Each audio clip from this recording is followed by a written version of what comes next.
রাসূলুল্লাহ সাল্লাল্লাহু আলাইহি ওয়াসাল্লাম হাদিস শরীফের মধ্যে বলেন, তিরমিজি শরীফের হাদিস, মান সাল্লাল গাদাতা ফি জামাআতিন সুম্মা ক্বাদা ইয়াযকুরুল্লাহা হাত্তা তাতলুআ আশ-শামসু সুম্মা সাল্লা রাকআতাইনি কানাত লাহু কাআজরি হাজ্জাতিন ওয়া উমরাতিন।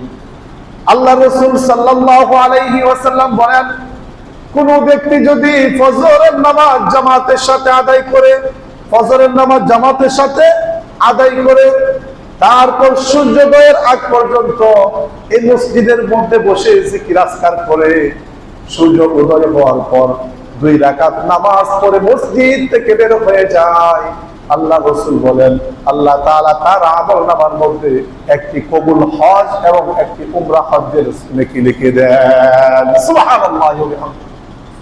কেউ যদি ফজরের নামাজ জামাতের সাথে আদায় করে, আদায় করার পর সূর্যোদয়ের আগ পর্যন্ত, সময়টা একেবারে সংক্ষিপ্ত, ফজরের পর থেকে সূর্যোদয়ের আগ পর্যন্ত সময়টা একেবারেই সংক্ষিপ্ত, এই অল্প সময় যদি আমরা মসজিদে বসি জিকির আজকার করি, সূর্য উদয় হওয়ার পর যদি আমরা 2 রাকাত নামাজ পড়ি, কয় রাকাত? 2 রাকাত নামাজ আদায় করি, আল্লাহ রাসূল বলেন আল্লাহ পাক রব্বুল আলামিন তার আমলনামার মধ্যে একটি কবুল হজ্জের সওয়াব এবং একটি উমরা হজ্জের সওয়াব তার আমলনামার মধ্যে লিখে দিবেন। সুবহানাল্লাহ। এইজন্য এই ফজিলতপূর্ণ আমলগুলো আমরা প্রত্যেকেই করার চেষ্টা করব। বিশেষ করে জিলহজ মাসের প্রথম 10 দিন যদি এই আমলগুলো করি তাহলে আমাদের ফজিলত আরো বিশাল হয়ে যাবে ইনশাআল্লাহ। আমরা প্রত্যেকদিন না পারলেও 1-2 দিন পর পর এই আমলটা করার চেষ্টা করব। আমরা প্রত্যেকেই ফজরের নামাজ জামাতের সাথে আদায় করি।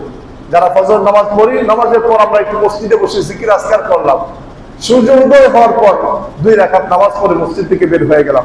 সময়টা কিন্তু সংক্ষিপ্ত, কিন্তু ফজিলত কিন্তু অনেক বিশাল। রাসূল বলেন যে একটা কবুল হজ, একটা বড় হজ আদায় করতে বর্তমান সময়ে প্রায় 8 থেকে 10 লক্ষ টাকা লাগে, ঠিক কিনা?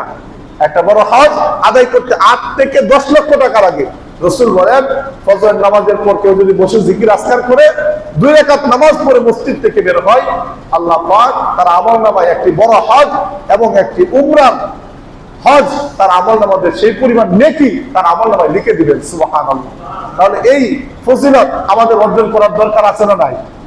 এই আমলটা সহজ না কঠিন? সহজ। আমরা প্রত্যেকেই এই আমলটা করার চেষ্টা করব। আল্লাহ পাক আমাদেরকে সেই তৌফিক দান করেন। সকলে বলি আমিন।